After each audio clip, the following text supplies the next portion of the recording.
and welcome to episode 1 of Lights Out and the Rant Begins. I'm Mikey. And I'm Campbell. And today we're talking F1, NASCAR, IndyCar, terrible predictions, and whatever else comes into our heads. Let's get started. We're starting off today saying rest in peace to two legends. First of all, Neil Danaher, OAM, 1961 to 25th of May 2026. And rest in peace to two-time Cup champion Kyle Busch, who was born on the 2nd of May 1985 and passed away on the 21st of May 2026. But more on him later. Alright, getting into the fun part of the podcast, we're going to talk about the State of Origin New South Wales comeback. Did you watch that game? We were down 20-0 halfway through the first half. No, because I had soccer. Fair enough. Would you have watched it if you didn't have soccer though? Well, of course. Good. Anyway, on other news, in the AFL, Essendon has sacked their coach. It came out earlier this week, but we haven't. This is the first episode of the podcast, so we couldn't exactly do it earlier. But no one cares about that. I'm an Essendon fan and I don't care. We're going to lose anyway. Basically, all this means is there'll be a different person in charge when they don't make finals. Now, World Cup's coming up. It's this month, and Australia are in it. In our group, we've got the United States, a host nation. We also have Turkey, with some youngsters in their team, such as Artigula. We've got Paraguay. This is their first World Cup in a while, I'm pretty sure. And no one else. There's only 4 teams in the group, and I'm that much of a dumbass. Anyway, so heading into the motorsport section of this podcast, we are going to talk about how cooked are Aston Martin. Because I reckon we're very cooked because Honda has made a horrible engine, which is just amazing for my mental health, considering all of mine are doing pretty horrible this year, especially because they're all in the bottom 2 of their respective sports. But also, the engine is hurting my Pookie Bear Alonso, and no one cares about Lance Stroll. He's so bad. He's never going to get us points ever again. Joking. But in all seriousness, Nui is the only reason we aren't getting lapped in qualifying and we're losing and we're not last by 1 minute and 10 seconds. Now, I think someone higher up at Honda has absolute beef with Fernando Alonso. Back in the McLaren days, they went from being one of the top contenders in the late V8 engine era, and then they were back of the grid with engine problems every single week. And now it's happened again. 2023, Aston Martin, Fernando getting podiums, and now he's just all washed up. Do not call my Pookie Bear Fernando Alonso washed up. I do not care what you say. Now we're heading off to Strategy Corner to see who wins the Ferrari Strategist Award for Worst Strategy of the Week. And I think it's pretty obvious it was McLaren. Yeah, I completely agree. What were they thinking putting both cars on inters? Like, for my honourable mentions, I've got in here Williams and Audi because they both had one driver on inters, but the other driver was on slick. So that gave them a bit of a buffer and like a full catch net, you could almost say. But what were they thinking? Yeah, I think it's always smart. If it's unpredictable, the weather, you just got to put one driver on one thing and another driver on the other. Because, like, if you go full on risk, you can easily lose so much time and so much track position. And as we saw with McLaren, they basically threw away that race. Yeah, one of my favourite reactions was, I saw it on YouTube actually, it was Ferrari's strategy is usually like watching them walk slowly into a wall, but McLaren this weekend was like watching them see the wall, discuss the wall, then accelerate into it. Who were your honourable mentions, Campbell? Yeah, I agree with you on Williams and Audi, but I think it's also smart not fully relying on one set of tyres, because that can easily backfire, as I just said before. Yeah, I agree. It could have gone either way, honestly. I understand where Williams and Audi were coming from. But heading into best strategy of the week, I have Mercedes and, hear me out, Ferrari. You don't expect to hear Ferrari on best strategy of the week, but they use this revolutionary strategy called common sense. But I feel like it's getting less and less common. Yep. Especially in Formula One, I swear, some random shit happens and you're like, oh, he dead ass. You really thought that was the smartest thing to do? Yeah, but for real though, they stayed calm with the slicks and didn't overreact to the light drizzle on like someone else on the grid. McLaren. What they did with Lewis Hamilton was actually really smart. The way they got him onto the podium in a race like that is brilliant. Yeah, but heading into our Canada review, so I didn't notice anything really interesting in practice, so we'll probably skim over that. Did you notice anything, Campbell? Nope. Okay, so my highlight from the entire weekend, honestly, was kind of George's double pole, just stealing it from Antonelli, but I'm pretty sure, you'll have to fact check me on this, the exact same margin in sprint quali and normal qualifying. Future editing Campbell here. Somehow Mikey was on point. I don't know how. Back to the past. Yeah, that's all that happened for me that I can remember off the top of my head and in my notes. Anything for you, Campbell? Well, yes, actually, there was. Now, I don't know how we didn't catch this when we were doing our in memoriams, but I just want to say, R.I.P. Mr. Groundhog, we will miss you. Getting absolutely slimed by Alex Albon. Yeah, same thing actually happened in the main race qualifying. Pierre Gasly actually hit a groundhog, so rest in peace to the two groundhogs we lost during the Canadian Grand Prix weekend.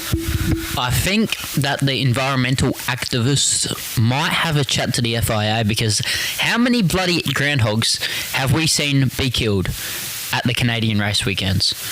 In the past few years, we've had at least like 5 be killed by drivers. Yeah, talking about people who almost died, Pinky Bear Alonso almost died crashing into the turn 3 barriers in SQ1. And so sad. I'm joking, he was fine, don't stress. Anyway, while we pause to talk about that, we just had the greatest staff hop of our life. It was so good, don't you agree, Campbell? Yes. Yeah, honestly, just a silly mistake by Fernando. Coming into turn 3, just locked the tyres up and went into the walls. But I cannot blame him. If I was in that Aston Martin, I'd want to get out of it as quickly as possible as well. Yeah, he came out after sprint quali and said, I was just too much on the limit. But he made it through to SQ2 thanks to that. So, whoop, whoop. Now, I thought Adelaide electrified their rail network, but apparently there's a steam train right next to me. That's just rude, Campbell. Anyway, talking about the actual sprint, did you see Kimi's attempts at overtakes? They were just stupid. There was no room, but George did force him off track a couple times, so I'll defend him a little bit, but not too much. Yeah, it also happened in the main race as well, and that just is what pisses me off sometimes about F1.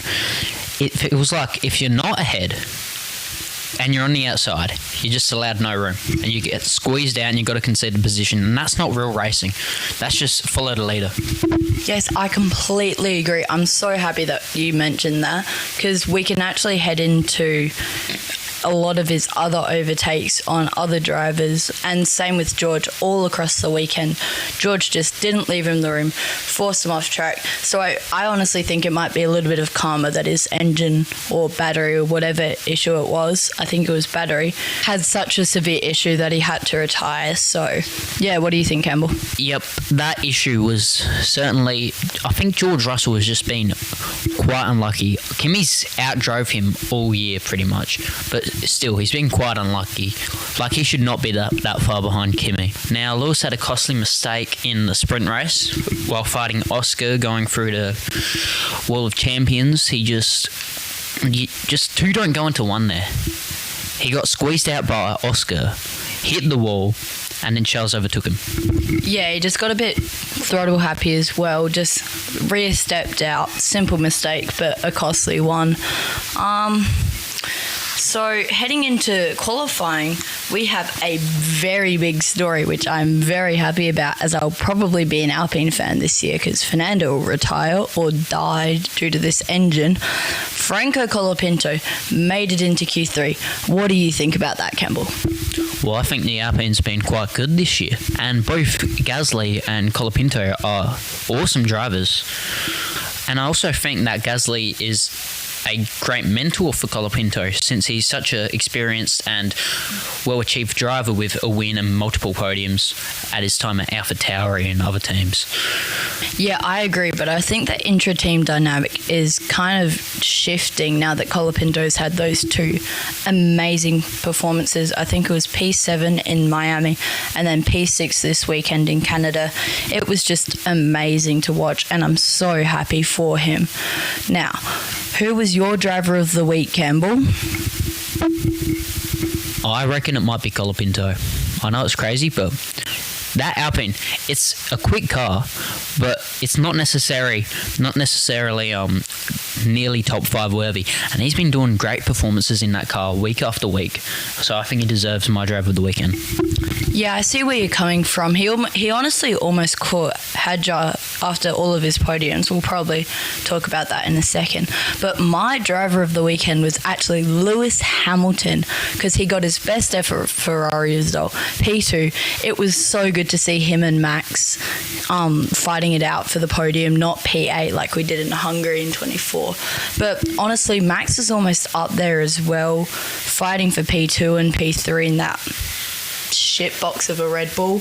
But yeah, quite entertaining to watch. I watched that live. Who was your biggest sell? For me, it was Mercedes. Now, I know they still won the race through Kimi, but the fact that it happened while George's engine or battery had issues and retired was just a shocking performance. They should have also handled the sprint battles better, because Kimi was telling them how George was forcing him off track and not leaving him racing room, etc., like we talked about earlier. But yeah, that's my biggest sell of the week. What about you, Campbell? I think to be a sell, you have to purposely get something wrong, like strategy or just bad performance. So I'd say Mercedes just got a bit unlucky with their engine. Like technical and mechanical difficulties you can't do much about. So I'd say my biggest sell of the week would be McLaren. As we said before, terrible strategy. Didn't really get any great results. But yeah, I'd just say they're my biggest sell. Yeah, I see where you're coming from. What was the biggest shock of the weekend for you? This can be good or bad. We'd love to hear what you guys say as well. Mr. Groundhog dying. Honestly, RIP. Me and him go way back. Which one? The one from sprint quali or main race quali? Or I think it was FP. It was FP1 that Albon hit it, wasn't it? Yeah. So which one? The one from FP1 or the one from main race quali? Both of them, bro. They're identical twins. George and Georgelina. But in all seriousness, my biggest shock would have to be George. Like, he didn't necessarily do anything wrong, but that DNF just sets him back so far. A DNF when your teammates won the race and you're already behind in the championship. Look, we saw last year Oscar Piastri was leading the championship, but then Lando Norris just turned on the jets and Oscar Piastri had a bit of a poor couple of races. But it would be tough for George. It won't be tough for George to come back, but odds have definitely turned in Kimi's favour. Yeah, I agree. I actually had down George's retirement as my biggest shock, but I'm actually going to change it to Isaac Hadjar getting, I think it was 2 or 3 penalties for speeding under double waved yellow and also that shocking defensive move against Leclerc. But still getting P5, his best ever Red Bull result, but he was still 70 odd seconds off the pace of Verstappen. Compare that to last year, say he was 70 odd seconds behind Liam, he was going to be P18, P20, whatever. Just a bit of a shock. It was good and bad at the same time. Hey, ladies and gents, it is time for Could Max Win in It, where we both say some random vehicles and ask, could Max win in it up against a random opponent? What Campbell forgot to mention as well is all of you people who don't identify, or things who don't identify as male or female, we include all of you in this segment. Alright, I'll go first. Campbell, do you reckon Max Verstappen could win in a BYD Shark 6 versus Sebastian Vettel in a Ford Ranger Raptor? What track are we talking about? Because track definitely varies. Let's go Singapore. It's a nice mix of everything. Singapore? Wait. I would love to see, on a side note, I'd love to see the BYD Shark 6 in the Super Utes at like V8 Supercar races. Or even like the NASCAR truck series. That would be good to watch. Hey, they brought back Ram, so bring back BYD. Bring back, what do I mean? Anyway, the thing is with Singapore, it's very tight and twisty, of course, because it's a street circuit. And the Ranger Raptor's main focus is power. Like, I reckon the BYD Shark would... Oh, this would be bloody close. I reckon Max, his talent against Seb, of course, he's still better than most drivers ever, but he's a bit older, and I reckon Max would get the job done. Just reminding you, I'm talking about prime 2016 or Ferrari days prime Sebastian Vettel versus prime 2023 to 2025 prime Max Verstappen. I thought prime Seb Vettel would have been Red Bull, but never mind. I reckon... Oh, bloody hell, this would be... I would pay to see someone like this. I reckon that... I reckon Max Verstappen. I reckon Max Verstappen still does it. The BYD Shark, I'd imagine, has better acceleration because it's electric, isn't it? Yeah, my dad has a BYD Shark. It has so much better acceleration. If he put that crap into sports mode, I'm pretty sure it is 3.2 second 0 to 60 mile an hour. I'll fact check that right now. Yeah, and also, while you're at it, can you fact check the Ranger Raptor acceleration? Hold on. Never mind, we fact-checked it. Marky completely overestimated how quick the BYD Shark is. It gets to it in 5.5, while the Ford Ranger gets from 0 to 60 in 5.3. So I reckon Seb's got this. Yeah, but the BYD Shark also just has, I'd say, superior handling, because in sports mode, it doesn't change the handling, but it feels like it does just because of the acceleration and stuff. Anyway, so you reckon Max or Seb? Well, first I want to say, Mikey, we really applaud your handling knowledge of both the cars you have never driven. Anyway, I kind of agree. I would imagine that the BYD would have better handling, but of course we've never driven either cars. But I reckon Seb's got it. In the Ranger, better acceleration. You'd have to guess better power. We don't have the stats up, but you'd have to guess that the Ford Ranger Raptor has superior power to the BYD Shark. So I reckon Seb's got this in the bag. Even with the tight, twisty, sweet street circuit nature, I reckon Seb's got it. Yeah, I see where you're coming from. I'd honestly put my money on Max, but that's kind of because I'm a more recent fan than you. I started following him, 2024-ish? 2024? Yeah. So I started following in 2017. Are you a Drive to Survive fan, Mike? No. Shout out to our mate Timmy who got me into F1. But yeah, Timmy's actually no longer an F1 fan because he hates all of the new fans. Oh, wow. Wait, when did Timmy become an F1 fan? I've got no clue. Anyway, what's your first vehicle that you're going to ask me? My first vehicle? Okay, I've got it. Could Max Verstappen, in an Aussie racing car, you know, the small little... Yeah, of course I do. Who doesn't? Could he be Austin Cindric in a NASCAR Cup car around the Adelaide 500 street circuit? Oh, wait, that's actually tough. Because Max wouldn't have any experience around the Adelaide 500 circuit. But Cindric does, because he was at last year's event. That's actually a really tough question. Also, knowledge of cars as well. Cindric drives the Cup car every weekend. Max, he's got good versatility. We all know this. But he's just never driven an Aussie racing car before. Yeah, and I reckon the Aussie racing car has less power, worse handling and stuff. But the handling? I reckon the handling would be quite equal because the stock cars they do get a new setup when they go to the road courses, but still they're made to go on ovals. Meanwhile, Aussie racing cars, they're made to go in circuits. I reckon the Aussie racing cars would have better handling. Yeah, also the Aussie racing car would kind of drive more like a motorbike, meaning you could go through corners faster. Do you know what I mean? I know what you mean, because it's small and lighter. Yeah, because it's smaller and lighter and everything. Yeah, I'm actually going to give the edge to Max, honestly. Max? I reckon, because the 500 circuit has heavy braking zones, wouldn't fit the NASCAR Cup car, because the probably most Adelaide 500-y road course it goes on is probably Watkins Glen, I'd say.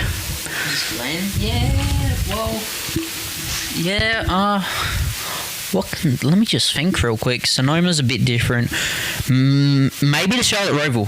The Charlotte Roval has the backstretch chicane could sort of be a bit similar to the far turn right, but Watkins Glen, long back straight with the chicane. Actually, yeah, I'd agree with Watkins Glen. Yeah, so I'm putting the edge on Max. He's just got that versatility. He's just an all-round amazing driver.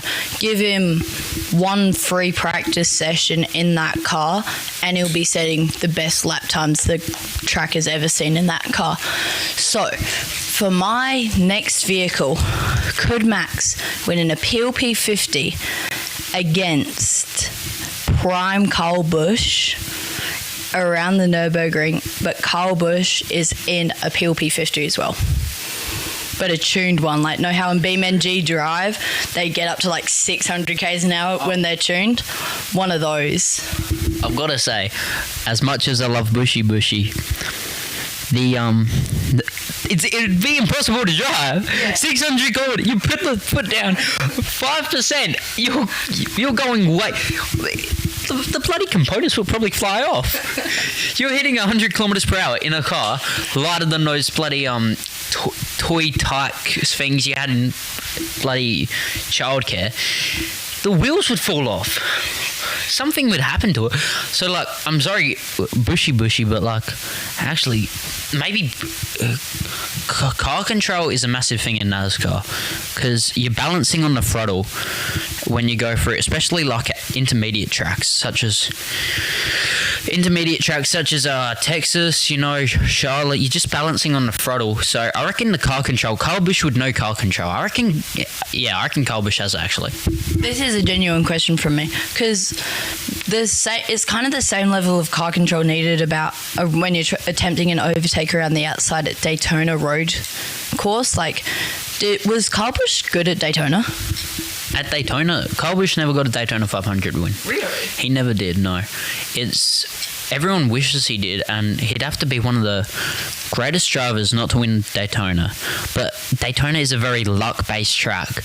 Like, because of not that it's easy or hard to win at Daytona. I'd say it's very hard to win at Daytona. But you could easily be running very well, have a quick car, and then all of a sudden the leaders wreck. You're in the middle lane. It's free wide. You're in the middle lane. Everyone's wrecking. You can't go anywhere. You're out of the race. That happens all the time.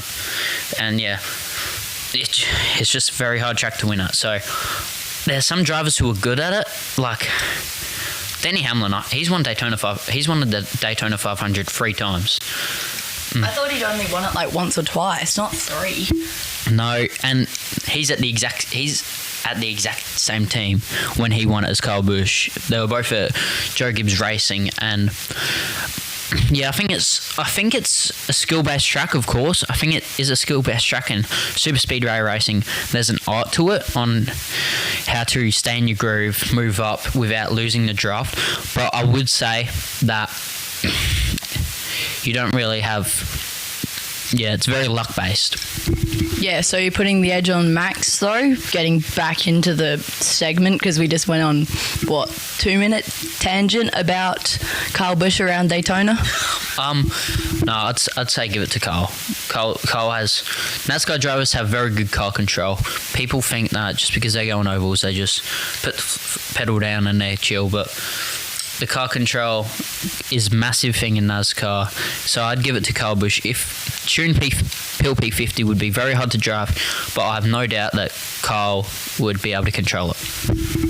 Not saying I am or I'm not, but I used to be one of the fans that thought NASCAR was the easiest motorsport. But now that you've gotten me into NASCAR, and I've played the NASCAR games a couple times and watched NASCAR every so often, especially the Xfinity series, yeah, I worked out it's one of the hardest motorsports to race around.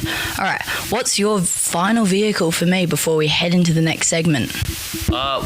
Just going back to what you said about NASCAR real quick, I'd say there isn't really one easiest motorsport. There are beginner motorsports such as MX-5 Cup, but still, there's so much chaos in that. It's very hard. There's not really an easiest motorsport. They're all a bit different. But anyway, my final thing for you would be... Okay, I finally have mine.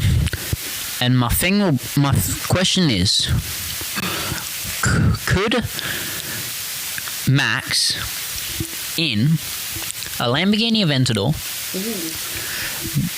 beat me in a Sport Cub aeroplane flying across the whole of the United States? Are you allowed to? Are you in the plane allowed to fly, or does it have to be wheels touching? Oh no, you can fly. And the average speed of a Sport Cub is about 150 kilometers per hour. But one, it doesn't have to follow roads, so no intersections and stuff like that. And two, it doesn't have to fill up as much on fuel where the Aventador does. So it's not as fast as an Aventador at top speed. So the Aventador will definitely gain ground in isolated parts, but yeah. Does the Aventador have to follow speed limit, or just no speed limit like the Nürburgring the entire way across the US? It doesn't have to, but it also should just have common sense, like in the middle of the city.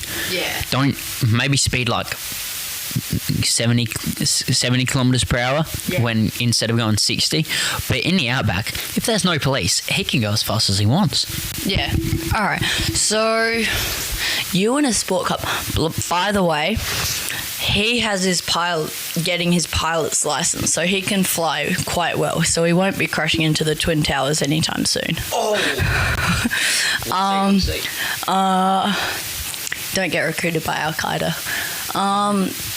But I reckon Max would just have the edge over you. There's too much empty space in the US with no police or anything. So, yeah, I reckon Max would be hitting 200-300 k's an hour along there in the Aventador and the Cub? Is it Cub or Cub Sport? Cub Sport. For some reason. Club Sports, I forget what it is. Whatever it is. It's a plane. Yeah, I reckon he's just going to get the edge over you in that regard. But I reckon it would be quite close. Like, I reckon it would probably be a minute or two behind each other. But this is actually probably the most important question. Does the Club Sport, whatever it is, have autopilot? Kinda. It has a thing basically on the yoke stick. You put pressure on it, and you then do the blippy thing on top of the yoke stick, and yeah, that's the plane.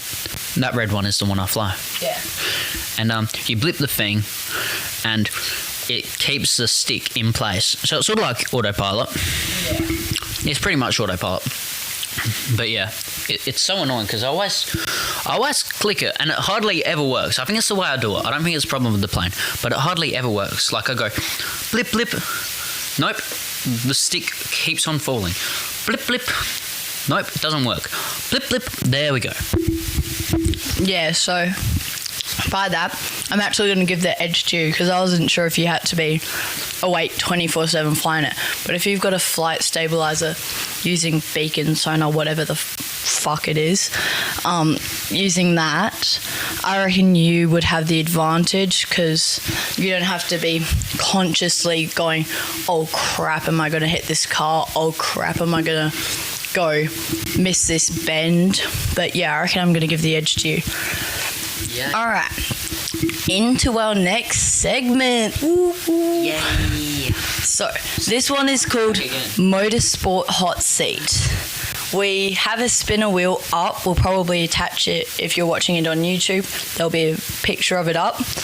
But we are going to spin it, and whatever it lands on, we just have to quick fire choose.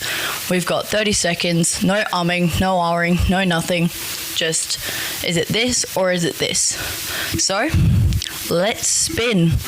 Would you like to do the honours for the first one, Campbell? Yes, please, Mike. Oh. You have to click the steering. You have to click the wheel, Campbell. Here we go. Oh. What is it? Oh no. Oh, what is it? It landed on the most underrated driver of all time. So this is across all motorsports. Campbell, your time starts now. You got 30 seconds. Okay. The most underrated driver of all time. Oh my god, this is such a hard one. And I've got 30 seconds. I can't even think. And it's across all motorsports. Oh my god. Are we dead ass? I know this is crazy, but I like, Scott Pye. He was Frosty's teammate, and he put in good results, and no one ever talks about him. I like Scott Pye. I would also say you can only name one. No, also. So you got 1 second. Lock in your answer. Scott Pye. All right. That's a terrible answer. Why is he so good? Because I don't know, his time at Team 18, I feel like he kept pace with a world champion Frosty. Sure, Frosty was a bit old, but Frosty's my favourite driver, by the way. No. What? Yeah, he kept pace with Frosty. So yeah, I'd say Scott Pye. Alright, so for me, I know I've had a little bit longer than Campbell, but I had already had it made up. My most underrated driver of all time is actually in F1. I'm going to go Esteban Ocon. He is overhated. He got an amazing maiden win in Hungary 21 in that midfield Alpine. Should not have been a race-winning car. Never going to hate on Alonso. This never came out of my mouth. But Alonso couldn't even keep up with Ocon in that car. He just wasn't as quick. But yeah, that's my most underrated driver of all time. Also, I love the memes of 5-second penalty for Ocon. Who doesn't know? Who doesn't love those memes? But I actually agree. I wouldn't say both of our answers wouldn't be the correct answer, of course, but Esteban Ocon's a better answer than mine because even against Perez, I think he might have even beat Perez when they were teammates. And Perez is a really good driver. We know that. We've seen that. Perez is a great driver. Alonso is a great driver. Perez got a win in that Alpine. Alonso didn't. It wasn't an Alpine, it was a Racing Point. Racing Point. Do you mean Ocon got a win in the Alpine? Yeah. Yeah. That's what I said. You said Perez. Oh, well, you know. All right, time for the next spin. Are we doing another spin? Yeah, we're doing two. Oh, okay. Oh, no. Oh, this is a good one. What track should be removed? Is it all of motorsports? Just F1. Just F1. But narrow it down. This is. I think we both know what it is. No, you go first. Qatar. Yeah, I have to agree with you. Qatar just sucks. It is. We actually had this as a segment, but we cut it out because we didn't want this to be a 3-hour-long podcast. But we could easily do a full episode on our Qatar hate. Probably will towards the Lusail weekend if it goes on. Fingers not crossed. Rather another week of not waking up at 11 to watch the race. Yeah. I'd probably stay up. I don't want to stay up late to watch Qatar. Long story short, Qatar is shit. There's like 2 overtakes, and they all happen at the first corner. And the first corner isn't even a good corner. It's just like a long sweeper. Every corner is a long sweeper at Qatar. I love Mr. V's reaction to it. It was like, Caesar's Palace, welcome back to Formula One. I was literally about to say Yeah. Caesar's Palace. Mr. V's such a good YouTuber, bro. Anyway, Qatar's such a shit track. It's a motorcycle track. I think every F1 YouTuber has said it's a motorcycle track, but that's because it is. It was literally made for MotoGP. I honestly think it shouldn't even be a track. Man, do like they should have gotten inspiration from like Spa or Turkey. Like made it flowy. They've made it flowy, but bad flowy. Never thought I'd say a flowing track is bad, but Qatar is the exception. Alright, so that was a good part of Motorsport Hot Seat. Only took like a minute or 2, so probably could have extended it. Do you want to do a third one? Yeah, let's do a third one. Alright, you spin, Campbell. You spin. Me spinning again? Whoa. You got a left click, not right click. Same. Ooh, very similar to the first one. Most overrated driver of all time across all motorsports. Driver of all time. Campbell, go. This is me being dead serious, and if this podcast, oh my god, this podcast might not come out because it'll be evidence of a murder. But Alonso, I'm sorry, Margie. I'm sorry. Yeah, we might just have to stop recording here. Thanks everyone for joining us. You will never hear from Campbell again. Nah, in all seriousness, yeah, I see where you're coming from. He's had a long career, but everyone glazes him, me included, because how could you not glaze my Pookie Bear Alonso? Alonso's such a good driver. Alonso is a brilliant driver, but I think he's won two championships, but people act like he's won 7. He's won 4. 2 work and 2 Formula 1. Oh yeah, 4. True. Hey, I'm mainly thinking of F1 here, but in work he was pretty good. Yeah. No, he's a really good driver, but yeah, I see where you're coming from. People step the line with him. Yeah, this is going to be a scene of another murder. Kyle Busch. I'm joking. I haven't watched enough NASCAR with him. But honestly, Jamie Whincup. I see it. But the thing is, him versus Frosty, I would say they were rivals for a long time, of course. I would say Whincup had the better equipment in that Red Bull, but Whincup, he sort of owned Frosty. Like, I hate to admit it. Yeah, like, not talking about his rivalry, you could almost say. Not almost, it's a rivalry, but I wasn't thinking about that. I actually didn't think about his rivalry with Frosty. That's what extra thinking could get you. But I was thinking because he was just a cheat his entire career. Most of his career. He just forces people off track, like at the bend against his own teammate. I think it was Brown's co-driver. What's his name again? Garth Tander? No, Garth Tander's Pains. Hold on and listen to Campbell's soothing music while I Google that.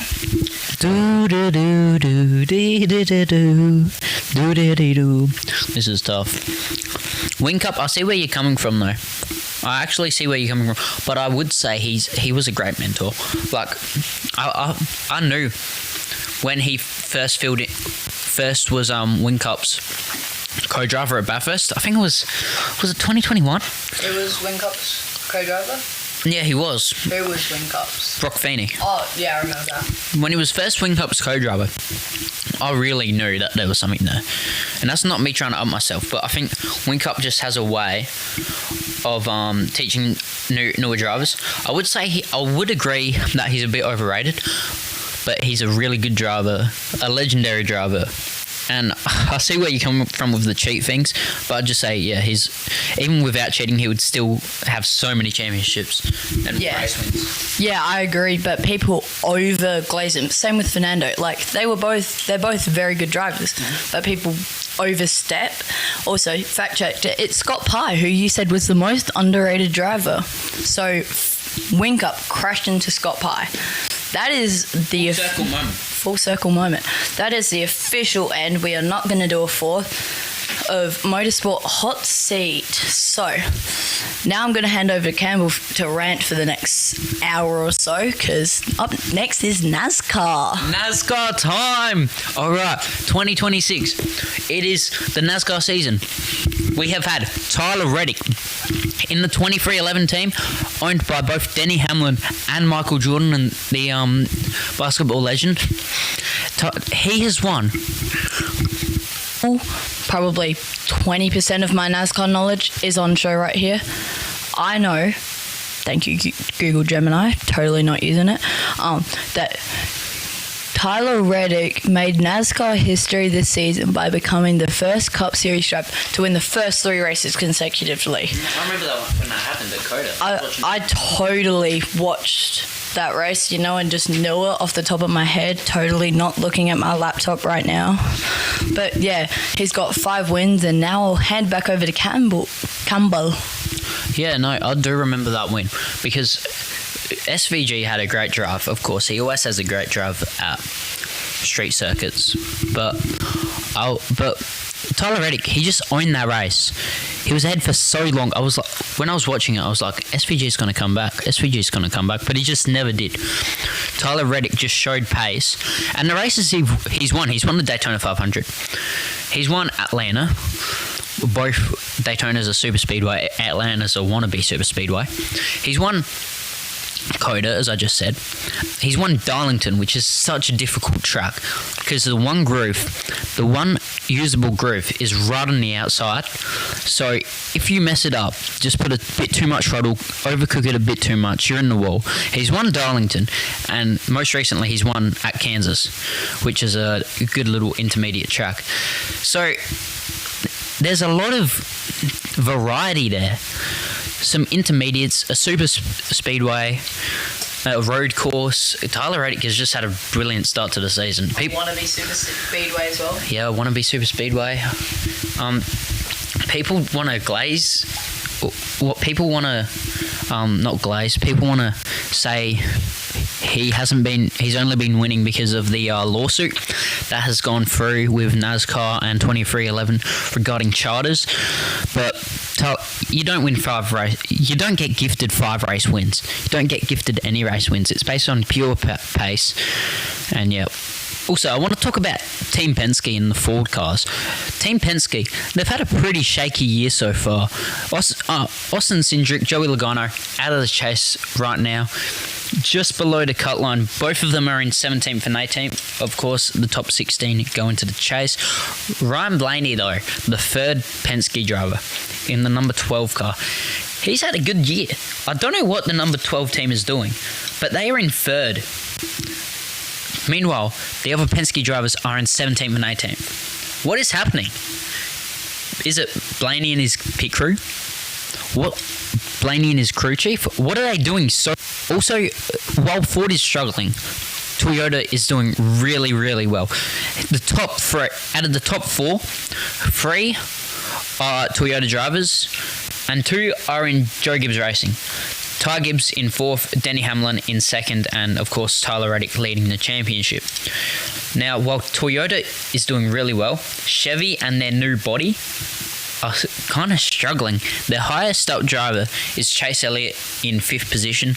Kyle Larson's there with him, both Hendrick Racing boys, but yeah, no, they're just not really. The new Chevy body just isn't really doing very well.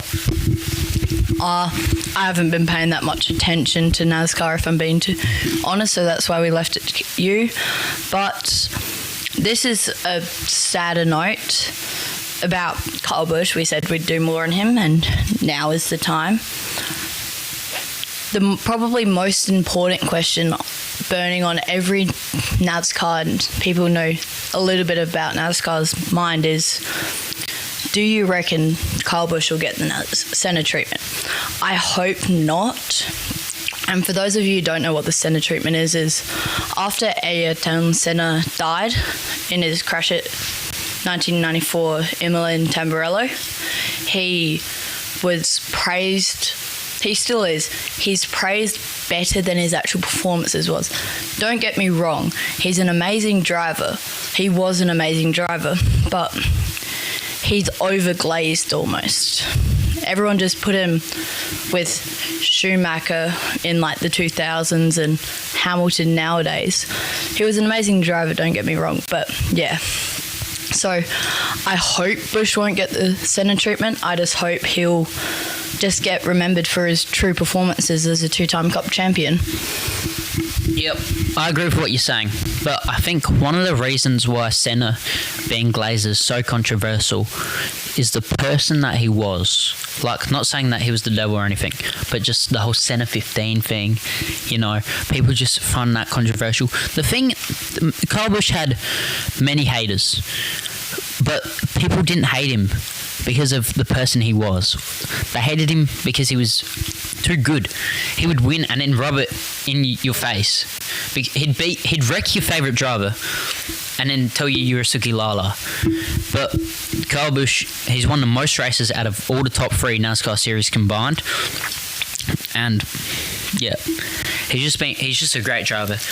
And we sit here eating M&Ms in honour of Kyle Busch, but no, I don't think he's going to get the Senna treatment. Yeah, I agree. But it's kind of what you need to do, though. If you want to get into good teams, you not only need to win, but you need to be showy. Like, people hated on Max in 23 and 24 because he was so good. He was just too good for everyone. But that's the end of our NASCAR segment. Special rest in peace to Kyle Busch. One last thing from Campbell. Just want to also add, the main thing about NASCAR is you got to learn how to wreck someone without wrecking yourself, and that's what Kyle Busch was so good at. I think I should be a pro NASCAR driver, you know. When I raced Daytona and Forza Motorsport in my Ford Gen 3 or whatever it is car, wreck everyone, T-bone them into turn 1, get like no damage at all. So I'm the best NASCAR driver you will ever meet. You got to go backwards on NASCAR Heat 5, so you're like, because the physics in that game are so weird, you go backwards, you hit the leading car, you go flying 10 meters in the air. It's crazy. Yeah, when I get spun or I spin, I crash out and I drive backwards along the track. Because if you drive backwards around Monaco, you're just going to crash straight away. But Daytona, because, no offense, it's quite simple, you could just go flying into everyone. Anyway, that is the actual end of our NASCAR segment, and now we're going to head into the Indy 500. Oh my God, one more thing from Campbell. We don't endorse going backwards in online lobbies. People take that shit seriously, so do we. Yeah, unless you're doing it with your mates, then it's fine. Of course. If you're doing it in a proper online, you're probably going to be the most hated person in the entire lobby. All right, moving on. We are now going to talk about the IndyCar season, specifically the Indy 500, with Felix Rosenqvist, no clue how to say it, that was my best attempt, won the closest ever Indy 500 by just 0.023 seconds over David Malukas, who is also second in the championship, only 37 points behind last year's champion Alex Palou. And we've got very good news for you Scotty McLaughlin fans. Scotty Mac finished third, baby! And he is in 6th with 92 points behind Alex Palou. But P3, baby! Oh my God, I'm so happy.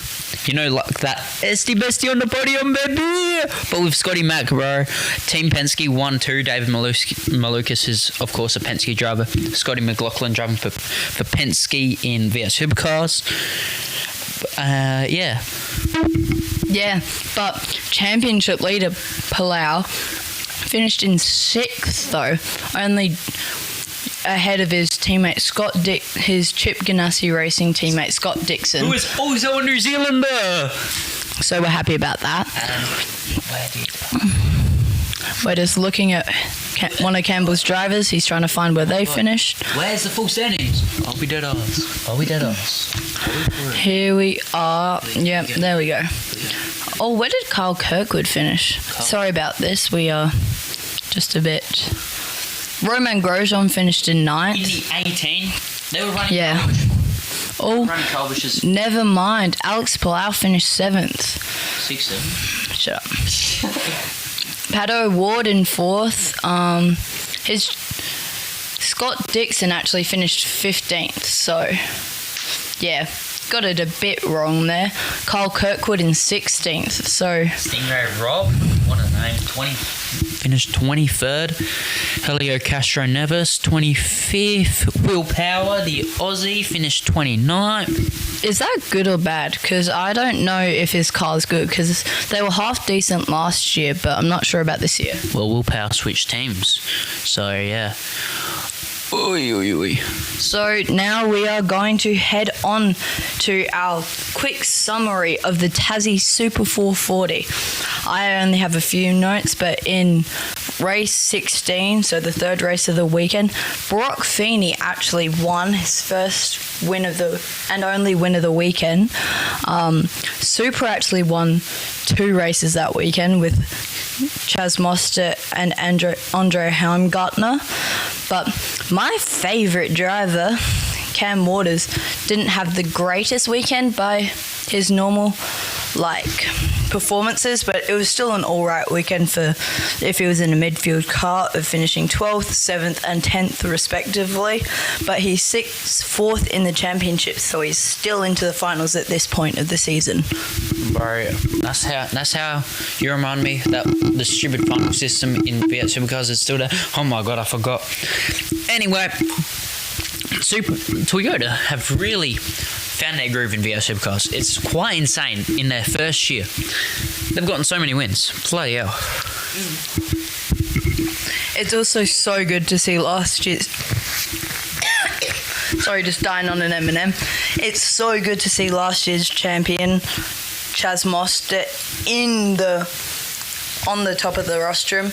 But quick fact about Chaz Mostert, I saw him last year after the Adelaide Grand Final at the AC/DC concert. I saw him and Brian Wood. Our mate James was eating an ice cream. What ice cream? I think it was a banana soft serve from one of the trucks. Damn. Anyway, and he did not see the Chaz Mostert and the Brian Wood walk past us, and I got a high five from Brian Wood, so I have not washed this hand since. Did you get a high five from Chaz? No, Chaz was on the phone to someone. I think they were finding their spots. Honestly, looking back, I've had so many dreams about what I would have said if my brain had clicked that it was Chaz Mostert and they were looked like they were looking for a spot. I would have said, "Come with us. We've got so much room because we had a huge bottle. I think we binned it or we gave it to James. James wanted it. Anyway, bottle of what? Like a huge, literally, the poster board bottles around the track. Yeah, I know them. Yeah, me and James worked together to steal one from the track. I mean, no, we didn't steal anything from the track. Totally don't have many pieces of tie rubber and a piece of fiberglass from one of the cars in my bedroom. Anyway, let's talk about my radio message of the week. Do you have one, Campbell? I don't. Okay, so we'll just talk about mine, and Campbell's would probably be the same in F1. Mine is from Toto Wolff in the Canada Sprint, saying, "Kimmy, focus on the driving, please, and not on the radio moaning." Amazing Toto Wolff impression. No, actually, I do have one.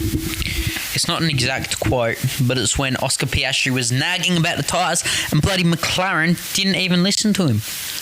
Yeah, that's mine, because it pissed me off. Fair enough. Mine's just really funny because I love all of the memes that have come out of it. Toto is such a good team principal. Honestly, I reckon Toto is the best team principal of all time. Hot take. Yeah, I agree. For me, it's probably either him or Ross Brawn. undefeated in the Formula One Championship, drivers and constructors. Yeah, I could see. Even the even shouts for Christian Horner, I can definitely see. Horny. Not the only shouts he's heard say no. What? Have you not heard of the allegations from 2023? Yeah, but like that has nothing to do with what you were talking about. Man. I know. That had to do with Horny's finger. It was a farm. It was a farm.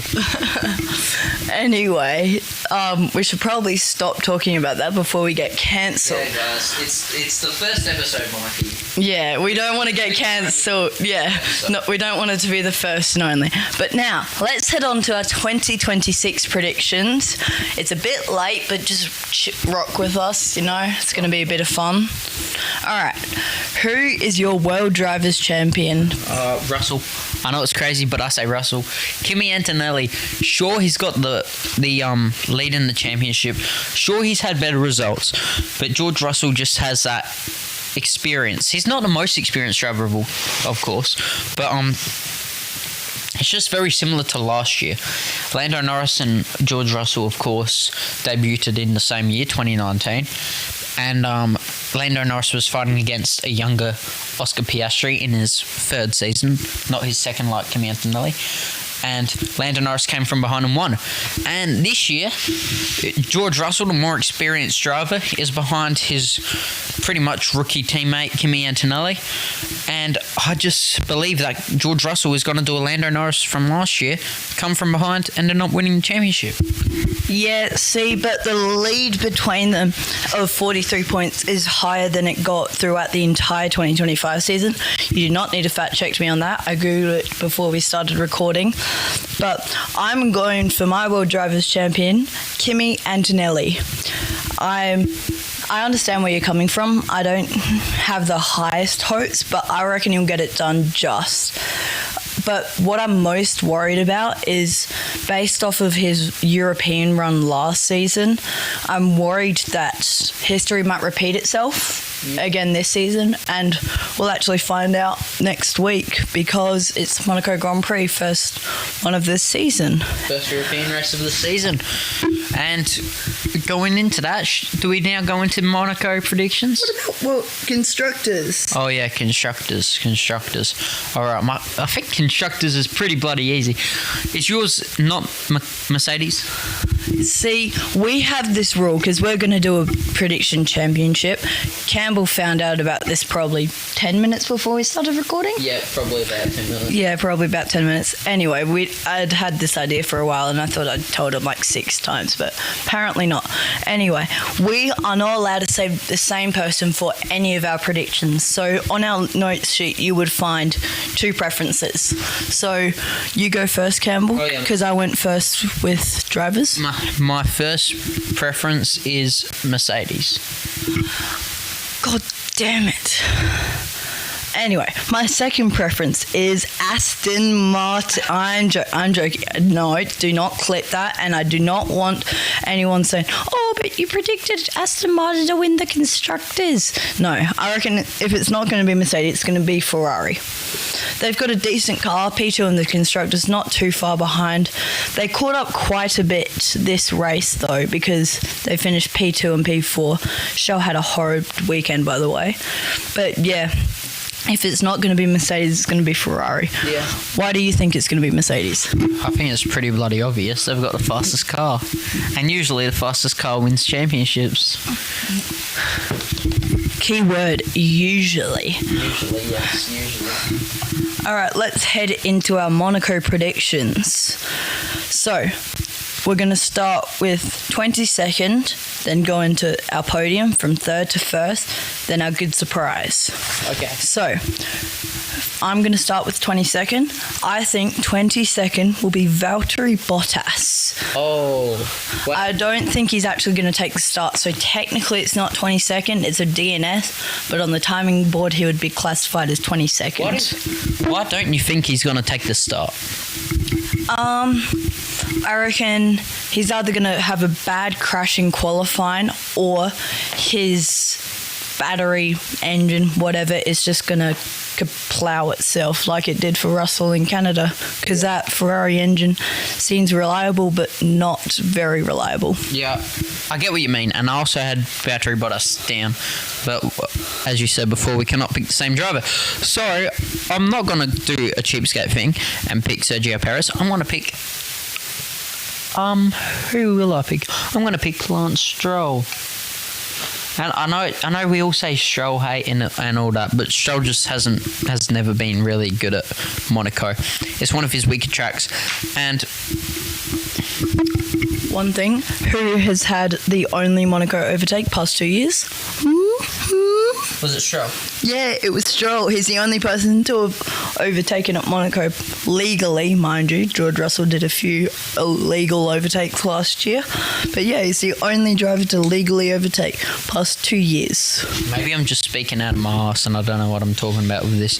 But yeah, I still just think Stroll's going to... If it's not Bottas, it's going to be Stroll. And yeah, Stroll just... The Aston Martin's the second worst car. We all know that. Stroll... Not a bad driver, but not a good driver either. I'm not a massive Stroll hater, but now going on to my third place driver, it's gonna be George Russell. All right, fair enough. I see where you're coming from. My third place driver is actually going to be Oscar Piastri. I reckon he'll have a good weekend in Monaco, bumping himself up after last week's last weekend, can't remember, shocking race in Canada, locking up and bloody killing Alex Albon. What do you think? Why do you think George Russell's going to take third? I think George Russell's going to take third because the main Mercedes advantage is top speed. We've seen that at previous races. The Ferrari have owned them through the corners, but then the Mercedes just comes right back at them down the straights. And it's Monaco. They don't have that advantage anymore. And I think the Ferrari and even the McLaren will just be better through the corners. All right, hopefully that's not a spoiler to your second and first place. But for my second place, I'm going Charles Leclerc. I don't reckon he's going to win. Reckon he's going to come second. Reckon Ferrari are going to have a very good weekend around Monaco. They've been good around Monaco past 2 years, almost 3 if Charles didn't have the Monaco curse. But yeah, I'm backing Charles Leclerc. For second place, I'm going Lando Norris. I'm going Lando because I think, as I said before, I don't think the Mercedes will be as fast. I think Lando will capitalise on that, and I think he'll have a good race. Won't win though, but we'll get second. All right, who is your first place, Campbell? My first place, as I said before, have got better cornering speed. It is Ferrari. Who? Charles Leclerc. The Ferrari of Charles Leclerc. It's his home race. He's won it before. He's just going to win it again. He always steps up for Monaco. He's the reverse Daniel Ricciardo. Stepping up for his home race. I think it's going to be Charles Leclerc. Not going to talk about 2018 and with Charles when his brakes failed, and 2022 when Ferrari did the horrible strategy. I reckon the Monaco curse is back. Yeah, but like you heard that was like brakes failed, pit strategy. Even if I don't get this prediction right, it will. If I don't get this prediction right, I'm predicting that it will be something that wasn't Charles' fault. I really hope Charles locks up, slams into the barriers. I don't care if I lose my second place. I want him to just not finish now. What's the Charles fee? I just don't want you to get your prediction right. But anyway, my first place, I haven't actually had to change my these have all been my first preference. He's going to get his first ever Ferrari win. I'm backing Lewis Hamilton. He coming off a very good weekend in Canada. I reckon he's going to continue that incredible run of performance through to the Monaco Grand Prix, and yeah, so I'm backing Lewis. Who's your good surprise, Campbell, who's currently acting like he's sucking a you-know-what through his drink bottle? My good surprise for the weekend.